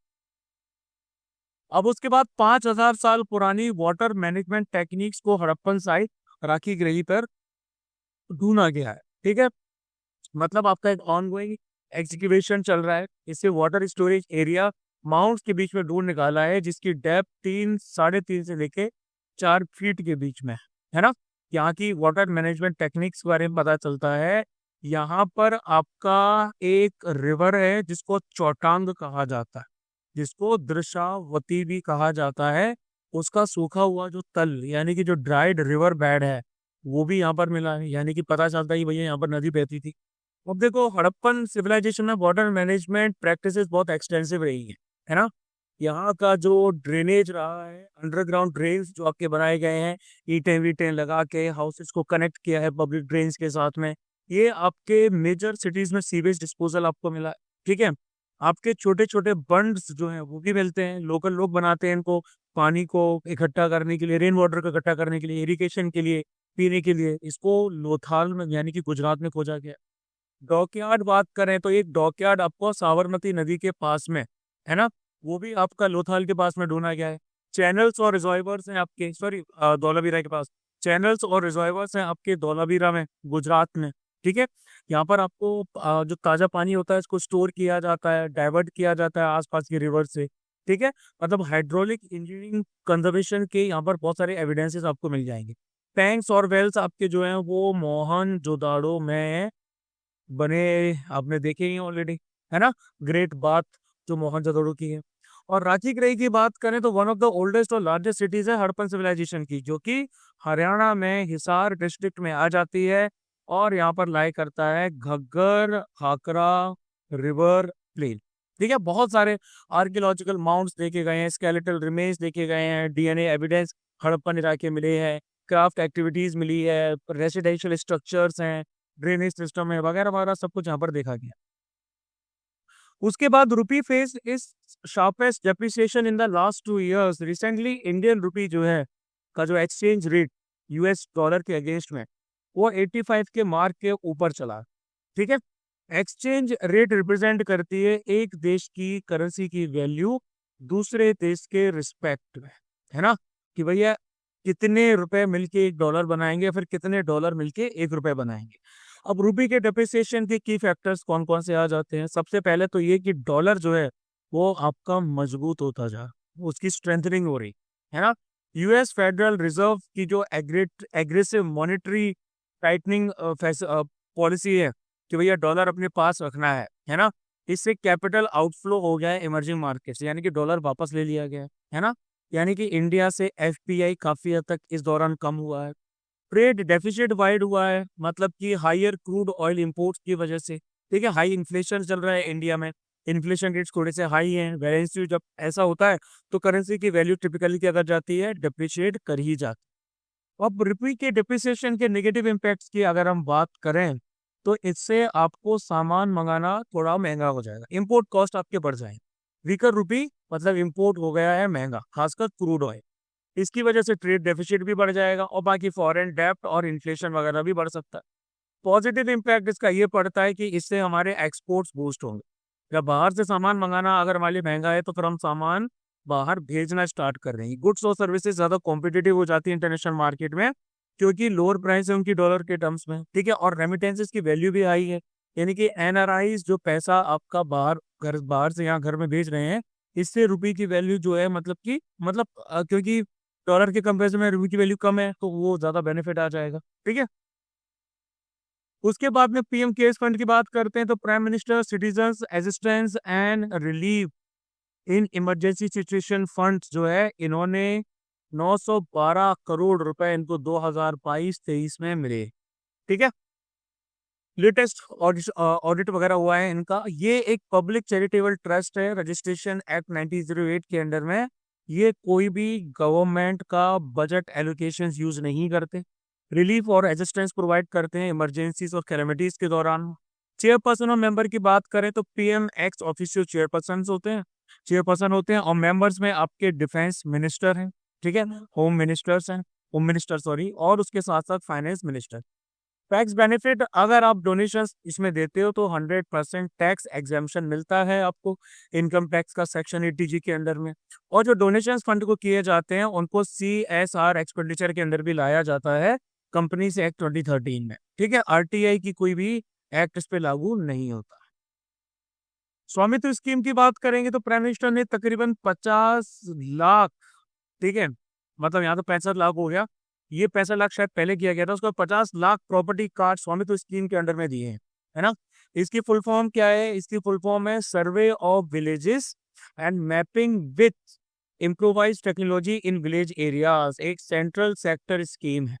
मिनिस्ट्री ऑफ पंचायती राज के द्वारा आपकी नोडल एजेंसी है। इसमें प्रॉपर्टी ओनरशिप का पूरा सीन आ जाता है। ठीक है, जो भी आपके रूरल इनहेबिटेड एरियाज हैं उनमें प्रॉपर्टी ओनरशिप क्लियरली इस्टेब्लिश करनी है। लीगल ओनरशिप कार्ड जो है, प्रॉपर्टी कार्ड, टाइटल डीड्स वगैरह ये इशू किए जा रहे हैं प्रॉपर्टी ओनर्स को, है ना। रिकॉर्ड ऑफ राइट जो है वो दिया जा रहा है गांव वालों को लेटेस्ट सर्विंग ड्रोन टेक्नोलॉजीज। ठीक है, उसके बाद प्रीपेड पेमेंट इंस्ट्रूमेंट्स पीपीआई की बात करेंगे तो आरबीआई ने prepaid payment institutions PPI holders जो हैं इनको बोल दिया है कि भैया आप यूनिफाइड पेमेंट इंटरफेस यानी कि यूपीआई जो है वो बना सकते हो, पेमेंट्स को आप रिसीव कर सकते हो इसके अंडर में। किसके through? Third party mobile applications के थ्रू। तो पीपीआई हमारे वो इंस्ट्रूमेंट्स होते हैं जो परचेज ऑफ गुड्स और सर्विसेज को फैसिलिटेट करते हैं, फाइनेंशियल सर्विसेज कंडक्ट करते हैं, रेमिटेंसेस फैसिलिटीज इनेबल करते हैं। ठीक है, और इसमें आपके मोबाइल वॉलेट्स आ जाते हैं। ठीक है, डिजिटल वॉलेट्स आ जाते हैं, गिफ्ट कार्ड्स आ जाते हैं। पीपीआई को बैंक्स और नॉन बैंक्स दोनों ही इशू कर सकते हैं। ठीक है, इनको क्लासिफाई किया जाता है दो टाइप में। स्मॉल पीपीआई आ जाते हैं जिनको पीपीआई होल्डर की मिनिमम डिटेल्स को एक्वायर करने के बाद इशू किया जाता है, और फुल केवाईसी पीपीआई आ जाते हैं। फिर हम बात करेंगे मैन्युफैक्चर्ड सैंड यानी कि एम सैंड की। तो रिसेंटली राजस्थान गवर्नमेंट ने एम सैंड 2024 पॉलिसी लागू की है सस्टेनेबल कंस्ट्रक्शन और इंफ्रास्ट्रक्चर के लिए। ठीक है, अब ये जो सैंड है इसको रॉक्स को क्रश करने के बाद में निकाला जाता है, या फिर जो भी आपके क्वेरी वाले स्टोन्स रहते हैं उनको पीसने के बाद में निकाला जाता है। यानी कि जो रिवर वाला सैंड होता है इसके ये सब्स्टिट्यूट के तौर पे एक्ट करता है कंक्रीट कंस्ट्रक्शन। इसकी वर्केबिलिटी अच्छी है, इसमें आपको कोई भी ऑर्गेनिक या फिर सॉल्युबल कंपाउंड यानी कि जो घुल जाता मिट्टी वगैरह वो नहीं मिलेगी, है ना। मतलब कि उससे नॉर्मली क्या होता है कि सैंड की सेटिंग में टाइम लगता है, सीमेंट की जो प्रॉपर्टीज होती है वो अफेक्टेड होती है। हायर स्ट्रेंथ है, इसमें इम्प्योरिटीज नहीं है, क्ले नहीं है, डस्ट नहीं है, सिल्ट की कोटिंग है वो सब नहीं है, और इको फ्रेंडली भी आ जाता है। वेस्टर्न डिस्टर्बेंसेस यानी कि डब्ल्यूडी की बात करेंगे। रिसेंटली स्ट्रॉन्ग वेस्टर्न डिस्टर्बेंसेस से हिमाचल प्रदेश के कई पार्ट्स में स्नोफॉल हुआ। ठीक है, उत्तराखंड में भी हुआ। उसकी वजह से वेदर में काफी चेंजेस भी है, दिल्ली एनसीआर की तरफ बारिश भी हुई, है ना। अब ये जो वेस्टर्न डिस्टर्बेंसेस होते हैं ये होते हैं एक्स्ट्रा ट्रॉपिकल स्ट्रॉम्स। ठीक है, यानी कि लो प्रेशर सिस्टम्स होते हैं जो कि आपके मेडिटेरियन सी में ऑरिजिनेट होते हैं। ठीक है, और यहाँ से ये इंडिया की तरफ आते हैं तो अपने साथ विंटर रेन लेके आते हैं इंडियन सबकॉन्टिनेंट के नॉर्थ वेस्टर्न पार्ट। ठीक है, मतलब इनका मूवमेंट ऐसे कैस्पियन सी की तरफ होते हुए ईरान वगैरह से होते हुए इंडिया की तरफ रहता है, मतलब इनका मूवमेंट आपका ईस्ट की तरफ रहता है, और ये कैरी किए जाते हैं वेस्टर्ली विंड्स के द्वारा जिनको हम बोलते हैं सब ट्रॉपिकल जेट स्ट्रीम्स। ठीक है, इनके वेदर इम्पैक्ट में रेन पड़ती है, स्नो आता है, हेल स्टॉर्म्स आते हैं, ओली वगैरह गिरते हैं इंडिया के नॉर्थ और नॉर्थ वेस्टर्न पार्ट्स में। ये राबी की क्रॉप्स के लिए बहुत इंपॉर्टेंट होता है ना, जो हमारी वीट की क्रॉप्स है, जो मस्टर्ड की क्रॉप है, इनके लिए, है ना। अब देखो इसको हिंदी में एक वर्ड बोलते हैं मावट, उसके नाम से भी बुलाया जाता है। मावट आपका वो टाइम होता है जब विंटर में थोड़ी बहुत बारिश होती है, जो कि इन क्रॉप्स के लिए बहुत ज्यादा बेनिफिशियल है। सोमालिया की बात करेंगे जिसकी कैपिटल है मोगादिशु। तो यूनाइटेड नेशन सिक्योरिटी काउंसिल इन्होंने नए सोमालिया पीस कीपिंग मिशन को ऑथोराइज कर दिया है। सोमालिया आपका हॉर्न ऑफ अफ्रीका पर सिचुएटेड है, एग्जैक्टली यहीं पर है। ईस्टर्न मोस्ट कंट्री है पूरे कॉन्टिनेंटल अफ्रीका की। इसकी बॉर्डरिंग कंट्रीज में नॉर्थ की तरफ आप देखोगे तो जिबूती है। ठीक है, इथोपिया इसके वेस्ट में आ जाती है, केन्या जो है इसके साउथ वेस्ट में आ जाती है। वाटर बॉडीज की बात करोगे तो गल्फ ऑफ एडन यहां से निकल के चला जाएगा भैया। इंडियन ओशन चारों तरफ फैला हुआ है ना। हाईएस्ट पीक में है माउंट सिम्ब्रिस, जिसको माउंट सुरुट कैड भी कहा जाता है। रिवर्स में जुब्बा और शबीली। कोस्टल प्लेन्स जो इनके गल्फ ऑफ एडन के बराबर चलते जा रहे हैं इनको कुबान नाम से भी बुलाया जाता है। अब उसके बाद NTPC limited partners with CCTE to explore thorium based nuclear energy solutions. NTPC limited जो है उन्होंने स्ट्रेटेजिक पैक्ट साइन किया है US based clean core thorium energy के साथ। ताकि अनिल, अनिल का मतलब क्या है? अनिल का मतलब है advance nuclear energy for enriched life को डेवलप और डिप्लॉय करने के लिए उनका एक्सप्लोर किया जा सके। अब एनटीपीसी तो जो है वो हमारी महारत्न कैटेगरी में आ जाती है, गवर्नमेंट ऑफ इंडिया की लार्जेस्ट पावर जनरेटर है। और अनिल की बात करें तो इसको सीसीटीई ने डेवलप किया है, thorium based fuel for pressurised heavy reactors आ जाता है, PHWRS की कैटेगरी में आता है। ये थोरियम को इनरिच्ड यूरेनियम के साथ कंबाइन करता है। ठीक है, अब इसमें थोरियम के बारे में तो देखो आप सब लोगों को वैसे पता ही है, थोरियम हमारा एक नेचुरली अकरिंग रेडियोएक्टिव मेटल होता है ना। ये सिंगल आइसोटोपिक फॉर्म यानी कि TH232 में एग्जिस्ट करता है, जो बहुत स्लोली डिके करता है। मोस्ट कॉमन सोर्स थोरियम का रहता है मोनोजाइट सैंड्स, जिनके रिचेस्ट कंसंट्रेशन कोस्टल एरियाज में और प्लेसर डिपॉजिट्स में आपको मिल जाते हैं। इंडिया के पास लार्जेस्ट थोरियम रिजर्व्स वर्ल्ड में आ जाते हैं। 11.93 मिलियन टन मोनाजाइट है हमारे पास, इसमें 1 मिलियन टन का थोरियम भी है। थोरियम 232 आप फिसाइल नहीं होता है, डायरेक्टली उसको थर्मल न्यूट्रॉन रिएक्टर्स में आप यूज नहीं कर सकते, इसमें फिसाइल मटेरियल चाहिए होता है, जैसे यूरेनियम 233 या प्लूटोनियम 239, जो कि चेन रिएक्शन को स्टार्ट करता है। अब हम बात करेंगे पीएम अभिम की, तो दिल्ली हाईकोर्ट ने ऑर्डर किया है कि भैया एक एमओयू जो है वो union ministry of health and family welfare और दिल्ली गवर्नमेंट के बीच में साइन किया जाना चाहिए, ताकि पीएम अभिम Ayushman Bharat health infrastructure mission को लागू किया जा सके। इसको अनाउंस किया गया था 2021-2022 के बजट में। फाइनेंशियल आउटले था 64,180 करोड़ का। ठीक है, जिसका ओवरऑल ड्यूरेशन 2025 और 26 तक रहेगा। सेंट्रली स्पॉन्सर्ड स्कीम है, कुछ सेंट्रल सेक्टर के कंपोनेंट्स भी आ जाते हैं। इनका एम आ जाता है creation and improvement of long term public health care infrastructure, health infrastructure her district में लागू करना, सेल्फ रिलायंट बनाना, कॉम्प्रिहेंसिव कैपेसिटी बिल्डिंग करना, ये सब भैया इनके काम आ जाते हैं। फिर हम बात करेंगे फिशिंग कैट यानी कि प्रो प्रायो नेलिरोवरस विवरेनस के बारे में। Wild life institute of India Dehradun में जो है, ये इंडिया का पहला फिशिंग कैट कॉलरिंग प्रोजेक्ट को कोरिंगा वाइल्ड लाइफ सेंचुरी में लॉन्च कर रहा है। ठीक है, कोरिंगा वाइल्ड लाइफ सेंचुरी आपकी गोदावरी नदी की एस्चुरी में आ जाता है आंध्र प्रदेश में, जहां पर कोरिंगा रिवर क्या करती है, बे ऑफ बंगाल के साथ वहां ड्रेन करती है। ठीक है, अब अगर हम फिशिंग कैट की बात करेंगे तो ये पावरफुल फेलाइन की कैटेगरी में आती है। फेलाइन मतलब कि कैट फैमिली वाली, जो आपकी घरेलू बिल्लियां होती हैं उनसे इसका साइज ट्वाइस बड़ा होता है। ये आपको वेटलैंड्स और ऐसे मैंग्रोव्स वाले इलाके में ज्यादा देखने को मिलेगी। इंडिया में ये मिलेगी आपको सुंदरबंस में, हिमालयाज के फुटहिल्स में मिलेगी, गंगा ब्रह्मपुत्र वैलीज में, वेस्टर्न घाट्स में भी मिल जाती है। ठीक है, ये नॉक्चुरल हंटर है, रात में निकलती है। Fish, frog, crustaceans, snakes, birds और स्कैमिस्ट जो कैरेकस रहते हैं जानवरों के, उन पे फीड करती है। IUCN ने इसको वनरेबल की कैटेगरी में डाला है, और हमने वाइल्ड लाइफ प्रोटेक्शन एक्ट 1972 ने शेड्यूल 1 की कैटेगरी में। एक्सरसाइज सूर्यकिरण की बात करेंगे तो इंडियन आर्मी का जो कंटिंजेंट है वो नेपाल गया 18th battalion level joint military exercise Suryakiran में पार्टिसिपेट करने के लिए। एनुअल ज्वाइंट मिलिट्री एक्सरसाइज है इंडिया और नेपाल के बीच में। हाँ, आपकी अल्टरनेटिवली कंडक्ट की जाती है, एक बार इंडिया में, एक बार नेपाल में।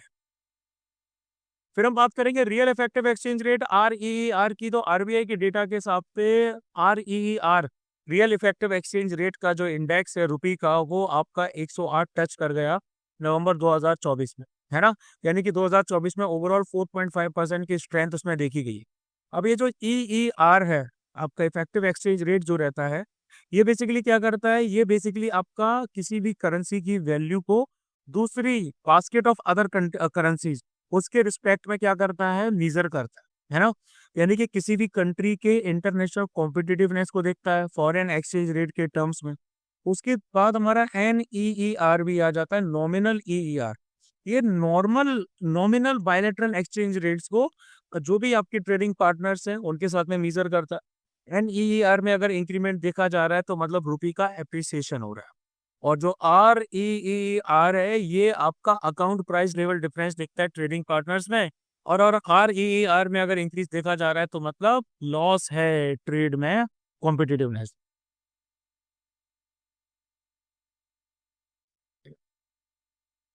कमार राजकोट की बात करते हैं। कमार राजकोट जो है इसमें 154% सर्ज देखा गया है कार्गो हैंडलिंग कैपेसिटी में। इसकी लोकेशन कहाँ पर है?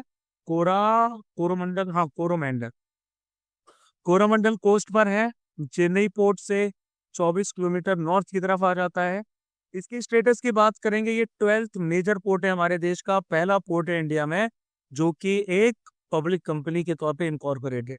ठीक है, ये एकमात्र इनकॉर्पोरेटेड मेजर पोर्ट है जो पब्लिक कंपनी के तौर पर रजिस्टर्ड है, और इसको major port Indian ports act 1908 के तहत में 1999 में घोषित किया गया था, और इसको इनकॉर्पोरेट किया गया है एनोड पोर्ट लिमिटेड के अंडर में। ठीक है, लैंडलॉर्ड पोर्ट मॉडल के अंडर में ये फंक्शन करता है, पब्लिक प्राइवेट पार्टनरशिप अप्रोच है। इसके अलावा तमिलनाडु में चेन्नई पोर्ट है जिसको पहले मद्रास पोर्ट कहा जाता था। ठीक है, तो एक तो भैया आपका चेन्नई पोर्ट हो गया, सेकंड लार्जेस्ट कंटेनर पोर्ट है इंडिया का, और लार्जेस्ट पोर्ट है बे ऑफ बंगाल का, और एक आपका आ जाता है कट्टुपल्ली, ये डीप वाटर पोर्ट। उसके बाद हम एंटी डंपिंग ड्यूटी की बात करेंगे तो directorate general of trade remedies इन्होंने बोला है एंटी डंपिंग ड्यूटी हमें लगाना चाहिए, इम्पोज करना चाहिए। किस पे? अगर पॉलीविनाइल क्लोराइड पीवीसी को जो इंपोर्ट किया जा रहा है, जो उसका पेस्ट रेजिन है उस पे, है ना, इसको चाइना से मंगाया जाता है और भी 5 अदर कंट्रीज है उनसे। अब देखो, डीजीटीआर को पहले directorate general of anti dumping और अलाइड ड्यूटीज के नाम से जाना जाता था। ठीक है, और इसको रिनेम कर दिया गया था मई 2018 में, और ये अब इंटीग्रेटेड सिंगल विंडो एजेंसी है जो कि कॉम्प्रिहेंसिव और Swift trade defence mechanism India में बनाती है। हमारे व्यापार को बाहर से कैसे बचाना है इसका मैकेनिज्म डेवलप करती है। अब एंटी डंपिंग ड्यूटी तो आप सबको पता है, ये एक टैक्स मेजर है ना। ऐसी सिचुएशन को रेक्टिफाई किया जाता है कि भैया एक कंट्री बी कंट्री में अपने सामान को डाल रही है ना, और हमारी जो डोमेस्टिक प्राइस है उससे भी कम पे डाल रही है। इससे ये मार्केट को क्या करते हैं, कैप्चर करने की कोशिश करते हैं। ट्रेड डिस्टॉर्टिव इफेक्ट इसको कहा जाता है। साउथ कोरिया की बात करेंगे जिसकी कैपिटल है सियोल। तो एक जेजू एयरप्लेन जो कि बैंकॉक से जा रहा था साउथ कोरिया, 181 लोग जिसके अंदर थे, वो क्रैश कर गया लैंडिंग पे, 179 लोगों की मृत्यु हुई। अब देखो, साउथ कोरिया की बात करें तो साउथ कोरिया आपका ईस्ट एशिया में आ जाता है। ठीक है, सदर्न हाफ जो आपका कोरियन पेनिसुला है ओवरऑल, उसका सदर्न हाफ आ जाता है। पहले दोनों एक ही कंट्रीज हुआ करती थी, अब नॉर्थ साउथ में डिवाइड हो चुकी हैं। बाउंड्रीज की बात करें तो इनका हैविली फोर्टिफाइड लैंड बॉर्डर है नॉर्थ कोरिया के साथ। ठीक है, यानी कि यहाँ पे 38th पैरेलल इसको कहा जाता है डीमिलिटाइज जोन जो है। इसके बाद इसके इधर की तरफ देखोगे तो ईस्ट सी ऑफ जापान है, और यहाँ की तरफ देखोगे तो भैया इनके पास आ जाता है येलो सी, और नीचे की तरफ ईस्ट चाइना सी आ जाता है। ठीक है, यहाँ पर माउंटेन्स भी पाए जाते हैं, उनको कहा जाता है टाइबेक माउंटेन रेंज, ईस्टर्न कोस्ट की तरफ इनके आ जाते हैं। ठीक है, वेस्टर्न और सदर्न रीजन्स में फर्टाइल प्लेस है। जेजू आइलैंड इनका सबसे लार्जेस्ट है जो कोरिया स्ट्रेट में सिचुएटेड है, और रिवर्स में इनके हान रिवर और नागडोंग रिवर्स प्रोमिनेंट।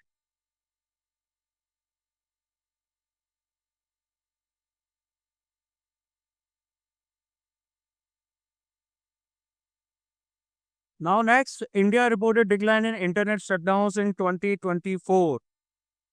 तो डेटा लिया गया है software freedom law center India से, है ना, और इन्होंने बोला है कि 2024 में 60 इंटरनेट शटडाउन्स हुए हैं जो कि पिछले 8 सालों में सबसे कम है। यूनाइटेड नेशंस ने इंटरनेट एक्सेस को फंडामेंटल ह्यूमन राइट 2016 में डिक्लेयर किया था कि इंटरनेट एक्सेस जो है क्रूशियल है सस्टेनेबल डेवलपमेंट गोल्स को अचीव करने के लिए, जैसे कि एजुकेशन जो कि SDG 4 में आता है, जेंडर इक्वलिटी यानी कि SDG 5, रिड्यूस्ड इनइक्वलिटीज यानी कि SDG 10। ठीक है, अब देखो लीगल बैकिंग क्या है इंटरनेट शटडाउन की इंडिया में। तो आर्टिकल 19 का पार्ट 2 जो है इंडियन कॉन्स्टिट्यूशन का अलाउ करता है गवर्नमेंट को कि reasonable restrictions freedom of speech और एक्सप्रेशन पे लगा सकते हैं स्टेट सिक्योरिटी और पब्लिक ऑर्डर के बिहाफ पे, है ना। इंटरनेट शटडाउन जो है इनको यूज किया गया है मिस इन्फॉर्मेशन, प्रोटेस्ट या अनरेस्ट को कंट्रोल करने के लिए। टेलीग्राफ एक्ट 1885 क्या बोलता है, लीगल फ्रेमवर्क के बारे में बताता है कि टेलीकॉम सर्विसेज को सस्पेंड करो। इसमें इंटरनेट भी आता है ना। Temporary suspension of telecom services, public emergency और पब्लिक सेफ्टी रूल्स 2017। सीआरपीसी का जो भैया पहले हमारे कुछ रूल्स आते थे, अब भारतीय नागरिक सुरक्षा संहिता बीएनएसएस कहा जाता है। ये अथॉरिटीज को अलाउ करता है कि भैया आप गैदरिंग्स को रिस्ट्रिक्ट कर दीजिए और शटडाउन पब्लिक सेफ्टी के लिए लगा सकते हैं। अनुराधा भसीन का जो केस आया था 2020 में, उसमें भी सुप्रीम कोर्ट ने कहा था इंटरनेट रिस्ट्रिक्शंस आपके टेम्परेरी, लॉफुल, नेसेसरी और प्रिकॉशनेट होने चाहिए। आगे हम बात करेंगे RBI releases financial stability report December 2024। ये हाफ ईयरली पब्लिकेशन है, साल में 2 बार आता। सारे फाइनेंशियल सेक्टर रेगुलेटर्स का कंट्रीब्यूशन इसमें रहता है। कलेक्टिव असेसमेंट किया जाता है आपका फाइनेंशियल स्टेबिलिटी और डेवलपमेंट काउंसिल FSDC, ठीक है, जो कि सब कमिटी आ जाती है on current and emerging risk to the stability of the Indian financial system. इसमें इन्होंने बहुत सारी आपकी क्या बोलते हैं हाइलाइट्स वगैरह बताई हैं, बहुत सारी चीज़ें बताई हैं इंडियन इकोनॉमी के बारे में, गवर्नमेंट फाइनेंस के बारे में, स्टेबल फाइनेंशियल सिस्टम के बारे में। हम अगर हम FSDC की बात करें, यानी कि financial stability and development council की बात करें, तो ये एक नॉन स्टेचुटोरी बॉडी आते हैं जो कि गवर्नमेंट ने अपेक्स लेवल फोरम के तौर पे 2010 में सेटअप किया था। चेयरमैन यूनियन फाइनेंस मिनिस्टर रहते हैं, ठीक है। इसके साथ साथ इसमें आपके अलग अलग फाइनेंशियल सेक्टर की बॉडीज के मेंबर्स भी हैं, आरबीआई के, सेबी के, पीएफआरडीए के, आईआरडीए के, एफएमसी के, फाइनेंस सेक्रेटरी वगैरह, ठीक है, ये सब इसके अंडर में आ जाते हैं। फिर इसरो ने लॉन्च किया है space docking experiment SpaceX mission को, ठीक है। तो SpaceX along with 24 PS4 orbital experiment module, ठीक है, इसको आपका पोएम 4 भी कहा जाता है। पेलोड्स जो हैं वो आपकी PSLV C60 रॉकेट पे लॉन्च किए गए थे सतीश धवन स्पेस सेंटर, श्रीहरिकोटा, आंध्र प्रदेश। ये जो स्पेस क्राफ्ट है इसको डिजाइन किया गया है आपका UR राव सैटेलाइट सेंटर, यानी कि URSC के द्वारा। इसरो के सेंटर्स का सपोर्ट भी रहा है। अब ये जो UR राव सैटेलाइट सेंटर जो है बेंगलोर का, ये लीड सेंटर के तौर पे वर्क करता है इसरो के लिए, इनकी सैटेलाइट बनाने के लिए और एसोसिएटेड सैटेलाइट टेक्नोलॉजीज बनाने के लिए।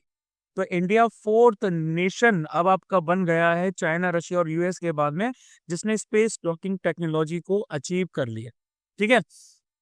और इसमें क्या है भैया, और इसमें ऐसा कुछ नहीं है का, जो थोड़ी बहुत इंफॉर्मेशन रहती है वो ऑलरेडी हमने कवर करके रखी हुई है आपकी PDF में, ठीक है। प्राइवेट मेंबर्स बिल की बात करेंगे तो 17th लोकसभा ने सिर्फ 9 घंटे 8 मिनट प्राइवेट मेंबर्स बिल पर बिताए। प्राइवेट मेंबर्स बिल एक लेजिस्लेटिव प्रपोजल है कि भैया इस पे कानून बनना चाहिए, जो कोई भी इंडिविजुअल मेंबर हमारा पार्लियामेंट का जो मिनिस्टर नहीं है वो इंट्रोड्यूस करता है, ठीक है। अलॉटमेंट ऑफ टाइम की बात करें तो लोकसभा ने 2 घंटे आपके, ठीक है, जो फ्राइडे की सिटिंग के आपके 2.25 घंटे होते हैं या फिर 2.5 घंटे के आसपास होते हैं, वो प्राइवेट मेंबर्स बिल के लिए एलोकेटेड रहते हैं। और राज्यसभा में आपका अल्टरनेट फ्राइडेज जो रहते हैं उतना ही टाइम इसमें दिया जाता है। पीरियड ऑफ नोटिस भी रहता है, आपका बिल भी जो इंट्रोड्यूस किया जाना है ना, उसको 1 महीने का पहले नोटिस दिया जाता है। स्टेटस की बात करें तो अभी तक मात्र 14 प्राइवेट मेंबर्स बिल जो है वो पार्लियामेंट में पास हुए हैं जिनको असेंट मिली है, लेकिन 1970 से कोई भी पार्लियामेंट में प्राइवेट मेंबर्स के बिल को असेंट नहीं मिली। अब अगर हम सुएज कैनाल के एक्सपेंशन की बात करेंगे, रिसेंटली इजिप्ट ने ट्रायल रन पूरा कर लिया है नई सुएज कैनाल चैनल एक्सटेंशन का। चैनल का 2 वे सेक्शन अब आपका 72 से लेके 82 किलोमीटर तक एक्सटेंड करेगा, यानी कि 193 किलोमीटर प्रॉपर इसकी लेंथ होगी, ठीक है।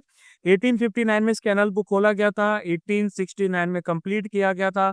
मैन मेड वाटरवे आ जाता है इजिप्ट में, जो कि एस्थमस ऑफ सुएज को क्रॉस करता है, ठीक है।